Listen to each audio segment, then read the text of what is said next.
Navsanket news, अचूक आणि निर्भीड बातमीचा नवसंकेत। ज्योतिबा यात्रेत व्हाईट आर्मीच्या वैद्यकीय सेवेचे उद्घाटन। चैत्र पौर्णिमेच्या यात्रेनिमित्त व्हाईट आर्मीच्या वतीने 8 बेड्स सुसज्ज हॉस्पिटल सुरू करण्यात आलं असून उद्घाटन ॲडव्होकेट धनंजय पठाडे आणि डॉक्टर उद्यम ओरा यांच्या हस्ते झालं। उष्माघाताचा धोका लक्षात घेता हे हॉस्पिटल वातानुकूलित ठेवण्यात आले। या उपक्रमासाठी जिल्ह्यातील विविध संघटनांचे 200हून अधिक डॉक्टर्स, नर्सेस आणि फार्मासिस्ट सेवा देत आहेत।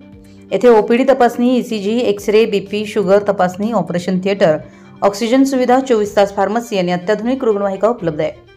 भाविकांच्या सुरक्षेसाठी 150 जणांचे रेस्क्यू पथक, पोलीस प्रशासन व देवस्थान समितीच्या समन्वयाने काम करत असून दर्शन रांगेतील गर्दी नियोजन, हरवलेली मुले तसेच आपत्कालीन परिस्थितीत मदत करण्यासाठी सज्ज आहे। भाविकांसाठी विश्रांतीगृह, गरोदर मातांसाठी हिरकणी कक्ष आणि जलद वैद्यकीय मदत केंद्रही उभारण्यात आली आहेत।